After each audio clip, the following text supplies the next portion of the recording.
الف لام میم را تلك آیات الكتاب والذی انزل الیک من ربک الحق ولكن اکثر الناس لا یؤمنون۔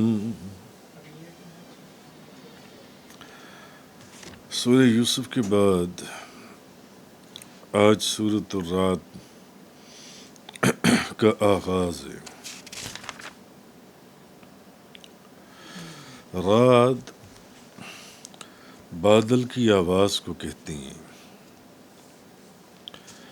اور ایک روایت میں ہے کہ یہ وہ فرشتہ ہے جو بادل کو ہانکتا ہے، بادل کو لے کے چلتا ہے۔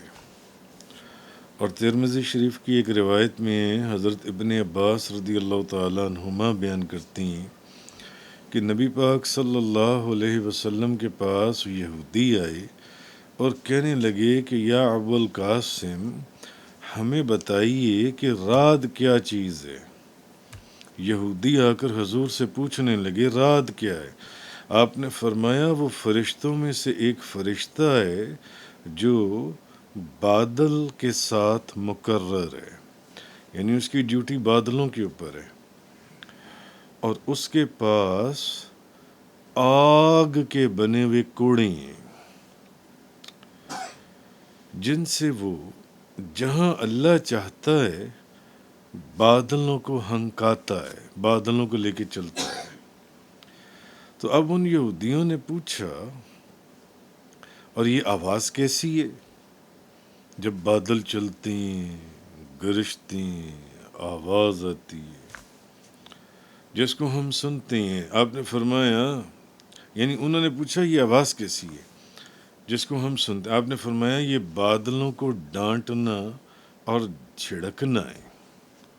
جب وہ فرشتہ بادلوں کو ڈانٹتا اور جھڑکتا ہے تو وہ بادل وہاں پہنچتے ہیں جہاں پہنچنے کا انہیں وہ فرشتہ حکم دیتا ہے۔ تو بہرحال اس سورت کی چند آیات کے علاوہ اس کی زیادہ تر آیات جو ہیں وہ مکی ہیں، اور اس پوری سورت کا مضمون انہی صورتوں کے مطابق ہے جو مکی صورتیں ہیں۔ یعنی مکی صورتوں میں زیادہ تر ذکر جو ہے وہ جزا کا ہے، سزا کا ہے، توحید کا ہے، قیامت کا ہے، اور اس صورت میں بھی آپ کو ایسی آیات زیادہ نظر آئیں گی جن میں جزا، سزا، توحید اور قیامت کا ذکر ہے جن سے۔ جبکہ مدنی جون سی صورتیں ہیں اس میں زیادہ تر جو خطاب ہے وہ مومنوں سے کیا جاتا ہے یا احکام شریعہ کا بیان ہوتا ہے۔ تو اس صورت کی ابتدا اللہ کے وجود اور اس کی وحدانیت پر دلائل سے کی گئی ہے۔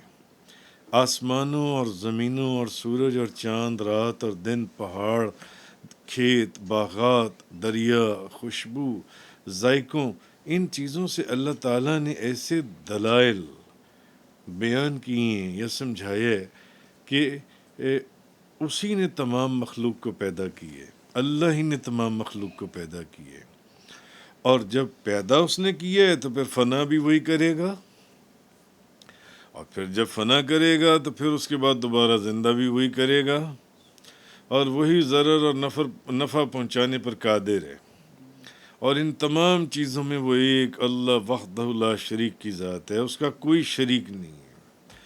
پھر اس صورت میں یہ بھی بتایا ہے کہ فرشتے جو ہیں وہ انسان کے اعمال لکھتے بھی ہیں اور انسانوں کی حفاظت بھی کرتی ہیں۔ اور پھر اس صورت میں یہ بھی چیز بتائی گئی ہے کہ جو متقین یا اہل سعادت لوگ ہیں ان کی مثال دیکھنے والوں کی ہے، اور جو نافرمان لوگ ہیں، انکار کرنے والے ہیں، ان کی مثال اندھوں کی سی ہے، وہ اندھوں کی طرح ہیں۔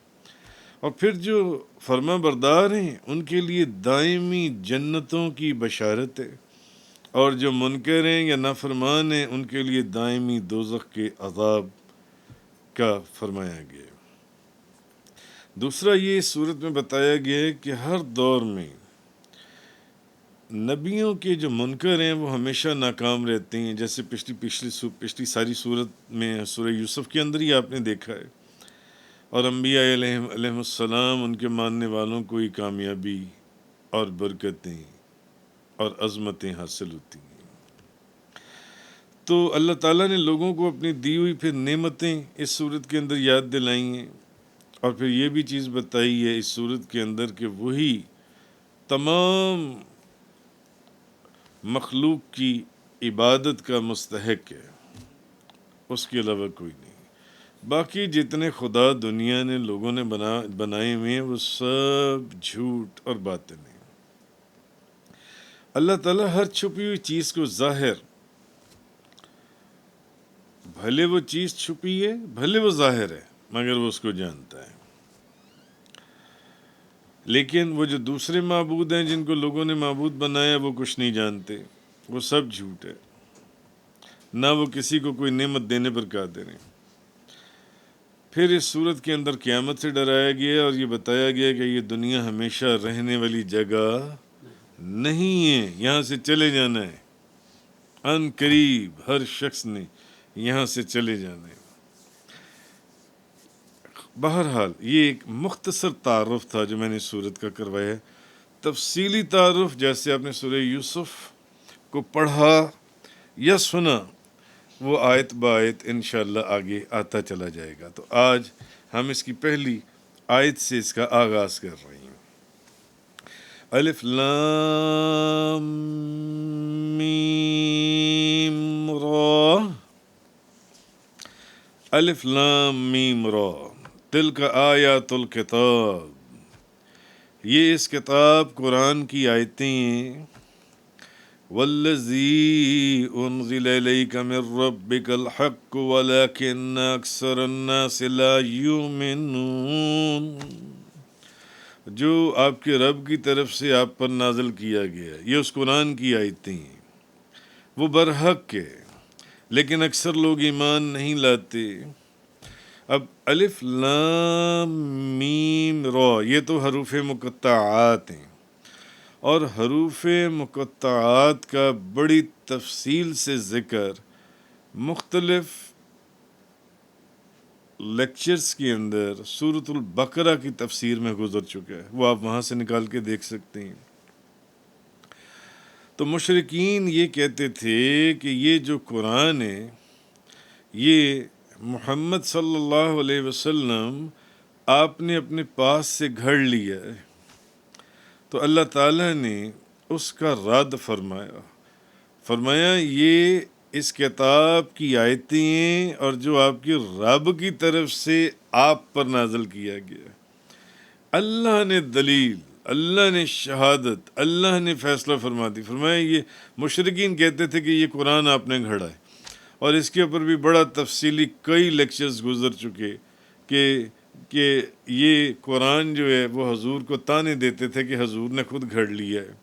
بہرحال تو اللہ نے اس کا رد فرمایا کہ آپ پر آپ کی رب کی طرف سے جو نازل کیا گیا ہے وہ برحق ہے، لیکن اکثر لوگ ایمان نہیں لاتے۔ یہ علیحدہ بات ہے، اکثر لوگ ایمان نہیں لاتے، مگر آپ کی طرف سے جو آپ کے اوپر نازل کیا گیا وہ برحق ہے، وہ قرآن ہے، وہ اللہ کا کلام ہے۔ آگے فرمایا آیت نمبر 2، اللہ الذی رفع السماوات بغیر عمد ترونها ثم استوى على العرش وسخر الشمس والقمر كل يجري لأجل مسمى يدبر الأمر يفصل الآيات لعلكم بلقاء ربكم توقنون۔ آیت نمبر 2، اللہ ہی ہے جس نے آسمانوں کو بغیر ستونوں کے بلند کیا۔ اب یہ وہ اپنی وحدانیت کے ان دلائل کو قائم کیا جا رہا ہے۔ اللہ ہی ہے جس نے آسمانوں کو بغیر ستونوں کے بلند کیا جیسا کہ تم انہیں دیکھتے ہو. پھر اس نے عرش پر جلوہ فرمایا اور اس نے سورج اور چاند کو اپنے نظام پر کاربند فرما دیا اور ہر ایک اپنی مقرر مدت تک گردش کر رہا ہے. اپنی مقرر مدت تک وہی دنیا کے معاملات کی تدبیر کرتا ہے. وہ آیتوں کی تفصیل فرماتا ہے تاکہ تم کو اپنے رب کے سامنے حاضر ہونے کا یقین ہو. تمہیں اپنے رب کے سامنے حاضر ہونے کا یقین ہو. اچھا، اب آپ مجھے یہ بتائیے کہ دنیا میں کوئی عمارت ایسی ہے جس کے ستون نہ ہو اور وہ عمارت کھڑی ہوئی ہو؟ نہیں، کوئی عمارت ایسی نہیں ہو. کوئی چھت بغیر ستونوں کے یا دیواروں کے کھڑی قائم نہیں ہو سکتی. تو یہ کون ہے جس نے آسمانوں کو بغیر کسی ٹیک اور سہارے کے بلند کیا ہے؟ یقیناً یہ وہی ہستی ہے جو مخلوقات سے بہت اوپر. کیا نسبت ہے اس کی مخلوقات سے؟ ماوراء ان کی سوچ اور سمجھ سے جو ان سے. تو پہلی بات تو اس آیت کے اندر یہ فرمائی کہ اللہ ہی ہے جس نے آسمانوں کو بغیر ستونوں کے بلند کیا. تمہیں کیا پتا یہ جو اتنے آسمان ہیں یہ بغیر ستونوں کے کھڑے ہوئے. سورج اور چاند،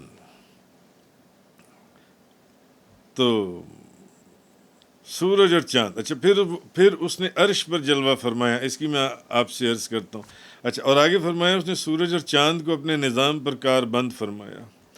سورج اور چاند ہمیشہ ایک مخصوص جانب سے طلوع ہوتے ہیں اور ایک مخصوص سمت میں غروب ہو جاتے ہیں، اور ایک خاص ان کا ردم ہے ان کے چلنے میں، ان کی ساعتوں کے اندر، ان کی چال کے اندر جون سے.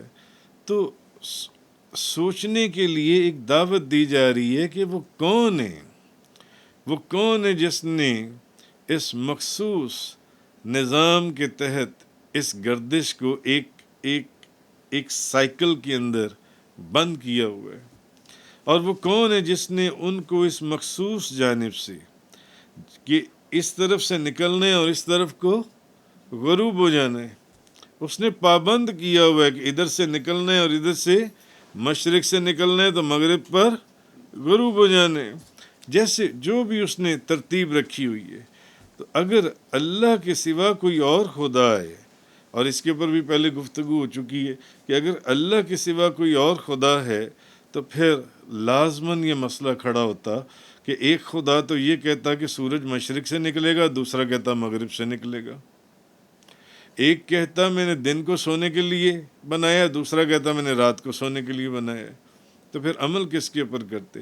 اس کا مطلب ہے کہ دنیا کا یہ جو نظام ہے وہ خود بتا رہا ہے کہ جب ایسا نہیں ہے تو پھر ہمیں معلوم ہوتا ہے کہ خدا ایک ہے، کوئی دوسرا خدا نہیں ہے. یہ تو ان لوگوں نے جن کو خدا بنا لیا، یہ تو اس کے علم میں ہی نہیں کہ یہ بھی کوئی خدا تھے جون سے. یہ اس کو کیا معلوم جون سے؟ نہیں، اس لیے کہ ان کا کوئی وجود ہی نہیں ہے. اگر ان خداؤں کا وجود ہوتا تو اس کے علم میں ہوتا. یہ اس کی بھی ایک علیحدہ گفتگو ہے جو پہلے گزر چکی ہے. تو اس نظام کا خالق جون سے وہ ایک واحد ہے، واحد. تو اسی طرح دنیا کے جو دیگر معاملات ہیں، اگر آپ دیکھیں تو کبھی تربوز کی بیل پر خربوزہ نہیں لگتا، اور خربوزے کی بیل پر تربوز نہیں لگتا، اور سیب کے درخت پر آم نہیں لگتا اور آم کے درخت پر کیلا نہیں لگتا.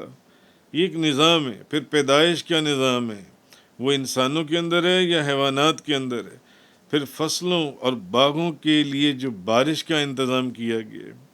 پھر پھلوں اور غلوں کو قائم کرنے کے لیے بارش کے بعد جو سورج کی حرارت کا ایک نظام قائم کیا گیا کہ وہ سورج کی جو حرارت ہے ان بارشوں کے بعد پھر ان پھلوں اور ان غلوں کے اندر جو طاقت پیدا کرتی ہے اور ان کے اندر جو ذائقہ پیدا کرتی ہے. تو پھر حیوانوں اور انسانوں کے لیے جس طریقے سے اس نے اپنی حکمت سے خوراک کا انتظام کیا ہے. تو اس آیت میں بتایا یہ جا رہا ہے کہ یہ کس کی تدبیر ہے. کیا کبھی تم نے غور کیا ہے یہ کس کی تدبیر ہے؟ اور اس تمام تدبیر کے نظام میں ایک یکسانیت ہے. ایک وحدت ہے، ایک چیز ہے اس کے اندر، تو جس سے معلوم ہوتا ہے کہ اس تمام نظام کا خالق ایک ہے، ایک ہی ہے، کوئی دوسرا نہیں ہے جن سے، کوئی دوسرا نہیں ہے اس جگہ کے اوپر جن سے۔ بہرحال کہنے کی بات یہ ہے۔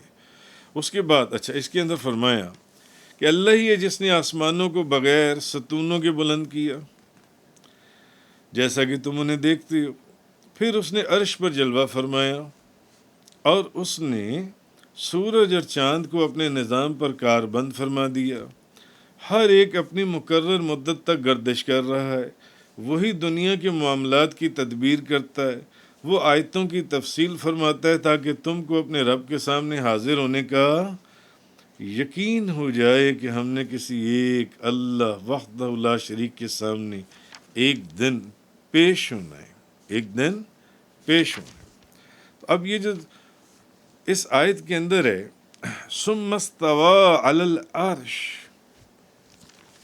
پھر اس نے عرش پر جلوہ فرمایا، پھر اس نے عرش پر جلوہ فرمایا۔ اب اللہ تبارک و تعالیٰ کا عرش پر جلوہ فرمانا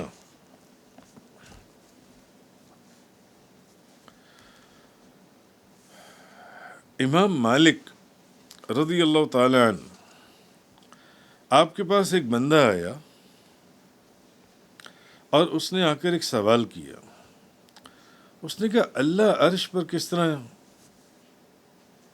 بیٹھا ہوا ہے کہ اللہ نے عرش کے اوپر جلوہ فرمایا ہوا ہے؟ اب امام مالک نے غور کرنے کے بعد انہوں نے فرمایا تم نے جس چیز کے متعلق مجھ سے سوال کیا ہے جو وہ ایک ایسی چیز ہے کہ ایسا نہیں ہے کہ وہ چیز موجود نہیں ہے، تم مجھ سے ایک ایسی چیز کا سوال کر رہی ہو جو مجہول نہیں ہے یا نامعلوم نہیں ہے، اور تم اس کیفیت کے متعلق سوال کر رہی ہو کہ اس کے جلوہ فرمانے کا مطلب کیا ہے، جو عقل میں نہیں آ سکتا، جو عقل میں نہیں آ سکتا۔ امام مالک فرمانے لگے تم بدعقیدہ انسان ہو، اور امام مالک نے فرمایا اس کو میری مجلس میں سے نکال دو۔ تو امام مالک آپ نے اس قسم کی باتوں میں بحث کرنے سے منع فرمایا ہے۔ آپ فرماتے ہیں کہ اس کے اندر یہ وہ گفتگو ہے جس میں بحث نہ کی جائے تو نجات کا راستہ ہے جن سے۔ کیوں؟ اللہ تعالیٰ نے جو اپنی صفات بیان کی ہیں، وہ جو بھی بیان کی ہیں قرآن کے اندر، ابھی میں آپ کے سامنے اس کی تفصیل رکھتا ہوں، تو اللہ نے خود اپنی صفت اپنے چہرے اور ہاتھوں سے بیان کی ہے۔ اللہ نے خود اپنی صفت چہرے سے بھی بیان کی ہے اور ہاتھوں سے بھی بیان کی ہے۔ فار ایگزامپل قرآن کے اندر ہے فَأَيْنَمَا تُوَلُّوا فَثَمَّ وَجْهُ اللَّهِ، تم جس طرف بھی پھرو گے اللہ کا چہرہ ہے، تم جدھر بھی منہ کرو گے سو تم جس طرف بھی پھرو وہیں اللہ کا چہرہ ہے۔ تو اب کیا کوئی بندہ اس تفصیل میں جائے گا کہ اللہ کے چہرے کے اوپر ناک ہے، آنکھیں ہیں، کان ہیں؟ معاذ اللہ، استغفر اللہ۔ تو کہنے کا مقصد یہ ہے کہ اس میں مفسرین فرماتے ہیں کہ مسلمانوں کو وہی کہنا چاہیے، صرف اتنا ہی کہنا چاہیے جو اللہ نے اپنے متعلق فرمایا ہے، اور وہاں رک جانا چاہیے اور اس سے آگے بڑھنا نہیں چاہیے یا اس کی تفسیر نہیں کرنی چاہیے۔ اس کے ہاتھ ہیں، اس نے کہا ہے تو ہے، اس کا چہرہ ہے، اس نے کہا ہے تو ہے، مگر اس کی تفصیل میں نہیں جانا چاہیے کہ اس کا چہرہ اس طرح کا ہے۔ جیسے میں نے آپ کو کہا معاذ اللہ استغفر اللہ، جیسے اس بندے نے سوال کیا امام مالک سے کہ اچھا پھر جلوہ فرمائے، عرش پر بیٹھا ہے، کرسی تو کیسے بیٹھا ہوا ہے؟ امام مالک نے کیا فرمایا؟ انہوں نے فرمایا یہ ایسی چیز ہے جس کی ایسا نہیں کہ یہ نامعلوم ہو، مگر اس کی کیفیت جون سی ہے اس تک تو کہیں کوئی جا ہی نہیں سکتا، اور تم جو سوال کر رہے ہو اس کا مطلب ہے تم منافق ہو، نکال دو اس کو میری مجلس سے باہر جون سے۔ تو اس کی تفسیر میں نہیں جانا چاہیے، اور یہ نہیں کہنا چاہیے کہ یہ کس طرح ہے، اس کا چہرہ ہے تو کس طرح ہے، اس کے ہاتھ ہیں تو کس طرح ہیں، اس کے پاؤں ہیں تو کس طرح ہیں، اچھا وہ چلتا ہے تو کس طرح چلتا ہے، کتنا بڑا قدم ہے اس کا، اس گفتگو میں نہیں جانا چاہیے، کیونکہ آپ فرماتے ہیں امام مالک اس میں ہلاکت ہے۔ اللہ نے جتنا فرمایا بس وہیں تک رک جانا چاہیے، اس سے آگے نہیں جانا چاہیے۔ تو اللہ نے اپنے بندوں کو قرآن، بہرحال اچھا امام مالک نے عمر بن الحکم سے روایت کی ہے، وہ کہتی ہیں، وہ حضرت عمر بن الحکم فرماتے ہیں میں نے نبی پاک صلی اللہ علیہ وسلم سے ایک مرتبہ عرض کیا کہ میری ایک کنیز ہے، ایک میری باندی ہے، ایک میری لونڈی ہے، یعنی جو میری بکریوں کو چراتی ہے، میں نے اس کی ڈیوٹی کس کے اوپر لگائی ہوئی ہے؟ بکریوں کے چرانے کے اوپر۔ تو ایک دن میری ایک بکری غائب ہو گئی، تو میں نے اس سے پوچھا کہ میری بکری کدھر ہے؟ تیری تو میں نے ڈیوٹی لگائی ہوئی تھی کہ بکری کوئی غائب نہ ہو، ان کا خیال رکھنا ہے۔ اس نے مجھے کہا، میری اس لونڈی نے، کہ میری ایک بکری جون سا ہے وہ بھیڑیا کھا گیا۔ تو مجھے بڑا افسوس ہوا، میں نے کھینچ کر ایک چپیڑ اس لونڈی کے منہ کے اوپر مار دیا۔ تو اب غصے میں تو میں نے اس کے منہ کے اوپر تھپڑ مار دیا، تو اب اچھا میرے اوپر نا ایک غلام آزاد کرنا تھا، کہ مجھے ایک غلام آزاد کرنا تھا۔ تو اب جب میں نے مار دیا تو میں نبی کریم صلی اللہ علیہ وسلم کی بارگاہ میں حاضر ہوا، میں نے ساری بات بتائی۔ تو میں نے پوچھا، میں نے کہا یا رسول اللہ، ایک غلام میرے ذمے میں تھا آزاد کرنا، میری ایک لونڈی ہے، میں نے غصے میں آ کر اس کے منہ پر تھپڑ مار دی ہے، تو اب کیا میں اس غلام کی جگہ اس لونڈی کو آزاد کر دوں؟ نبی پاک صلی اللہ علیہ وسلم نے اس لونڈی کو بلایا، فرمایا ذرا اس کو بلاؤ نا، اور اس سے پوچھا کہ اچھا یہ بتاؤ اللہ کہاں ہے؟ حضور نے اس لونڈی سے سوال کیا اللہ کہاں ہے؟ اس نے کہا آسمان میں۔ آپ نے پوچھا میں کون ہوں؟ اس نے کہا آپ اللہ کے رسول ہیں۔ نبی پاک صلی اللہ علیہ وسلم نے فرمایا اس کو آزاد کر دو، اس کو آزاد کر، یعنی تم اس کو آزاد کر سکتے ہو اس غلام کی جگہ۔ تو نبی پاک صلی اللہ علیہ وسلم نے اس باندی سے جو سوال کیا کہ اللہ کہاں ہے، اللہ کہاں ہے، تو اس نے کہا کہ آسمان میں۔ اب تمام اہل سنت اور محدثین اس بات پر متفق ہیں، اور وہ وہی کہتے ہیں جو اللہ نے اپنی کتاب میں فرمایا ہے کہ اللہ عرش پر جلوہ فرمائے، اللہ عرش پر جلوہ فرمائے۔ تو حضور نے جب اس باندی سے پوچھا کہ بتاؤ اللہ کہاں ہے، تو اس نے کیا کہا؟ آسمان میں، آسمان میں۔ تو اب اہل سنت والجماعت اور تمام محدثین اس بات پر متفق ہیں، اور وہ یہ کہتے ہیں کہ، اور وہی کہتے ہیں جو اللہ نے کہ اللہ عرش پر تو اور اللہ آسمان میں، اور اس کا علم تو یہ قرآن مجید کی آیات سے بالکل یہ چیز ظاہر ہوتی ہے۔ جیسے سورۃ الملک کے اندر ہے، آیت نمبر 16 کے اندر، کیا تم اس سے بے خوف ہو جو آسمان میں ہے کہ وہ تمہیں زمین میں دھنسا دے تو وہ اس سے لرزنے لگے۔ تو قرآن کی آیت بھی اس بات کو اس بات کی طرف اشارہ کر رہی ہے کہ کیا تم اس سے بے خوف ہو جو آسمان میں کہ وہ تمہیں زمین میں دھنسا دے تو وہ اس سے لرزنے لگیں جون سی ہیں۔ تو کہنے کا مقصد یہ ہے کہ حالانکہ اللہ کی کوئی سمت یا جہت کو متعین اس کو نہیں کیا جا سکتا کہ اللہ اس طرف ہے یا اللہ آسمان یا اللہ زمین پر ہے، لیکن پھر کیوں کہا جاتا ہے آسمان کے اوپر ہے، آسمان کے اوپر ہے؟ اس کی وجہ یہ ہے، اچھا محدثین فرماتے ہیں کہ مسلمانوں کا یہ طریقہ ہے کہ جب ان پر کوئی آفت آتی ہے تو وہ اللہ کی طرف رجوع کرنے کے لیے اپنے چہروں کو آسمان کی طرف کرتے ہیں یا زمین کی طرف کرتے ہیں؟ آسمان کی طرف کرتے ہیں، اور اپنے ہاتھوں کو آسمان کی طرف اٹھاتے ہیں یا زمین کی طرف اٹھاتے ہیں؟ زمین کی طرف الٹا کر آسمان کی طرف اٹھاتے ہیں اپنے ہاتھوں کو جون سے۔ حالانکہ اللہ تعالیٰ کی کوئی جہت یا سمت نہیں ہے، مگر چونکہ تمام جہتیں یا سمتوں کے اندر یہ دائیں ہیں، یہ بائیں ہیں، یہ سامنے ہیں، یہ پیچھے، یہ نیچے ہے، ان ساری سمتوں کے اندر جو سب سے اعلیٰ سمت ہے وہ اوپر ہے۔ اس لیے ایک سائن آف انڈیکیشن کے تحت مسلمان جو ہیں، ایمان والے جو ہیں، وہ جب بھی ان پر کوئی مصیبت آتی ہے تو وہ بجائے زمین کی طرف دیکھنا وہ آسمان کی طرف دیکھتے ہیں، اس کی طرف دیکھتے ہیں کہ وہ ہمیں دیکھ رہا ہے، حالانکہ اس کی کوئی جہت نہیں ہے، مگر تو پھر اس سمت کی طرف وہ کیوں توجہ کرتے ہیں؟ اس لیے کہ یہ والی جو سمت ہے جو اوپر کو ہے، یہ دوسری سمتوں سے افضل اور اعلیٰ ہے، جو دائیں ہیں، بائیں ہیں، سامنے پیچھے ہے، نیچے ہے، یہ اوپر ہے سمت جن سی ہے۔ اس لیے اپنے ہاتھوں کو بھی ادھر کوئی آسمان کی طرف اٹھاتے ہیں، نہ کہ زمین کی طرف نیچے کرتے ہیں جن سے۔ تو اللہ نے عرش کو پیدا کیا اور اس کو اس کی ضرورت نہیں تھی، اللہ نے عرش کو پیدا کیا، اس کے بندوں کو اس کی ضرورت، اللہ کو عرش کی ضرورت نہیں ہے کہ اللہ نے عرش کو اس لیے پیدا کیا کہ اس نے اس کے اوپر جلوہ فرما ہونا ہے، اللہ کو اس کی ضرورت نہیں ہے، تاکہ وہ دعا کے وقت، یہ تو بندوں کو ضرورت تھی تاکہ وہ دعا کی طرف اب وہ منہ کریں تو کدھر کو کریں، تو پھر یہی جوہت اور سمت جون سی آل ہے وہ اس کی طرف منہ کر لیں۔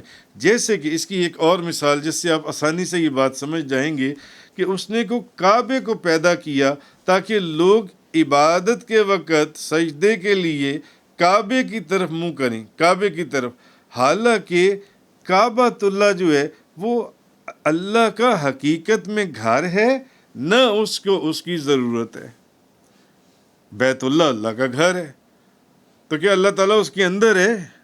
نہیں، نہ اس کو اس کی ضرورت ہے۔ تو وہ ایک سمت کو مقرر کیا کہ حالانکہ سجدہ تو اللہ کو کیا جا رہا ہے، نہ کہ کعبے کو کیا جا رہا ہے جن سے۔ اسی طرح اس نے آسمان کو پیدا کیا تاکہ لوگوں کو پتہ چل جائے کہ وہ اپنی دعاؤں کے اندر یا اس کی طرف متوجہ ہونے کے لیے انہوں نے سمت کون سی اختیار کرنی ہے، جون سی ہے۔ ایسے نہیں ہے کہ اب وہ قبلے کی طرف لوگ سجدہ کر رہے ہیں تو قبلے کی طرف یا بیت اللہ کے اندر اللہ تعالیٰ موجود ہے، نہیں، ایسا نہیں ہے۔ تو کہا یہ گیا ہے کہ جتنا کہا گیا ہے صرف اتنی بات کو سمجھنا چاہیے، اس سے آگے نہیں نکلنا چاہیے جون سے ہے۔ تو قرآن پاک کے اندر اللہ تعالیٰ کی بعض ایسی صفات کا ذکر ہے جس سے بظاہر ایک شبہ جاتا ہے کہ جیسے کہ اللہ کا جسم موجود ہے۔